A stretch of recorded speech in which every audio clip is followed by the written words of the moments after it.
Yo, what's going down, good people, man? We back once again with another video. No intro, no plugs or nothing. Let's get into it. So, first off, I'm actually recording this video on a Saturday, but this will be coming out today.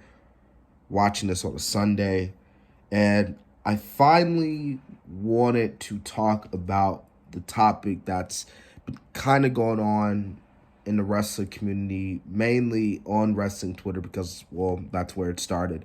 I wanted to give my overall thoughts on the whole Jordynne Grace, Chris Benoit tweet, the situation going on with there. But of course, before I can give you my overall thoughts, I got to give the backstory on what went down.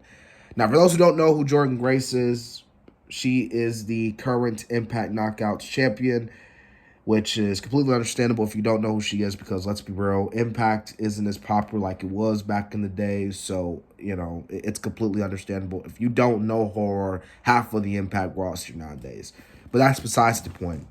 She put out a tweet a few days ago, so that just goes to show you how late on the topic I am. Sorry about that.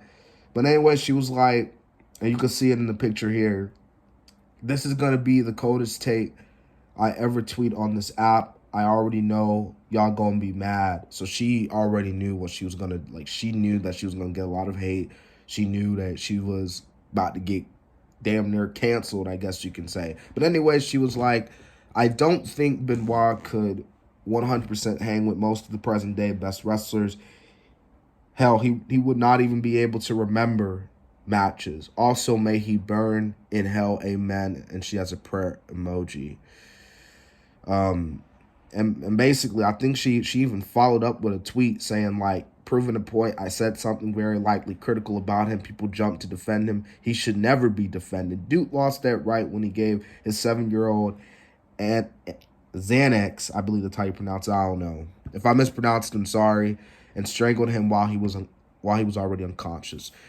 First things first, man. Talking about Chris Benoit, it's a very touching, well, very controversial, because obviously you can't really, people got to be able to separate the wrestler and the man. Like, I'll tell you this. I thought, watching Chris Benoit's matches on the network, you could tell the dude could go in the ring. He could. Like, his matches, his freaking triple threat tag team match, what was really against, with Shawn and Triple H at Mania, like, that was good. No, shit, that was probably one of the best tag team matches you probably see. But the point I'm trying to say is like, Chris Benoit is a great wrestler, but when we talk about Chris Benoit, the man, what he did that fateful night, and I really don't like talking about it because it's a sad tragedy, not just wrestling figures, but non-wrestling figures. It's the whole Benoit crap that took place. That was such a very sad story. But, like, you have to be able to separate it, Like, Chris Benoit, yeah, what he did was inexcusable. What he did was wrong, disgusting, and horrific, completely horrific. But at the same time, it's like Chris Benoit, he was a great. You can't lie about the fact that he was a good wrestler. Like, he was one of the best. Some would say that he's probably one of the best technical wrestlers of all time.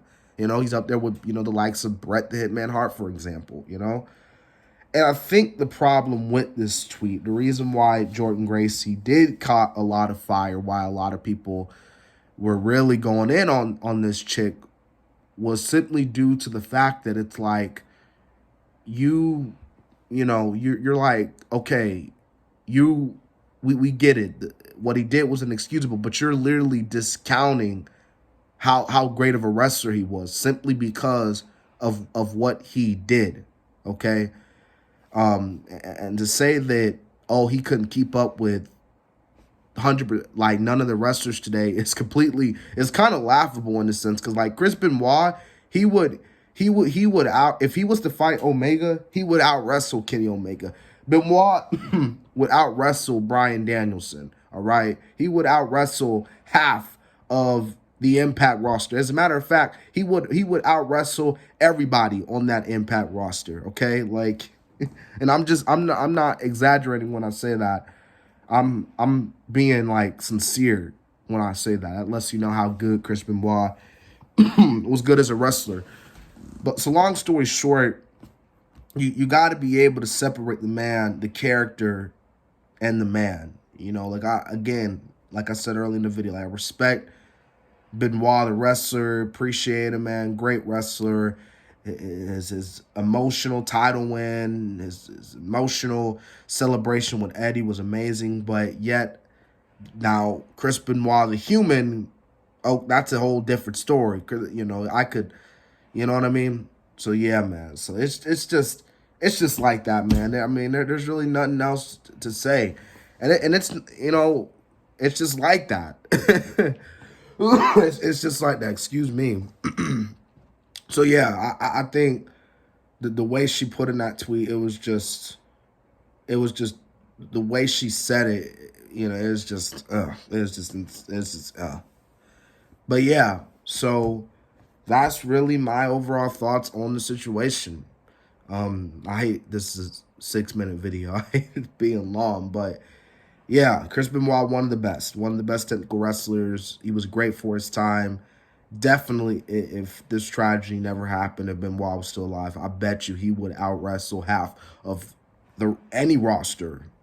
You know, so that's the video, guys. That's really all I can say. And you know, I think Paul Heyman said it the best. The thing, even like Paul Heyman said it best. Like, yeah, he was a good wrestler, but 3 people died that night. So, you know, f the man, I guess.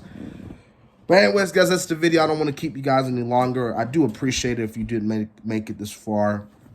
If you haven't seen my last video, which was I made a reaction video, Superkick Studios, Roman Reigns, Brock Lesnar, the never-ending saga. If you haven't seen that video, go check it out. I know it's pretty long, but I think you will enjoy it. Anyways, guys, I'll see you later on. Yeah, this has been the Kid DC Wrestling, and so yeah.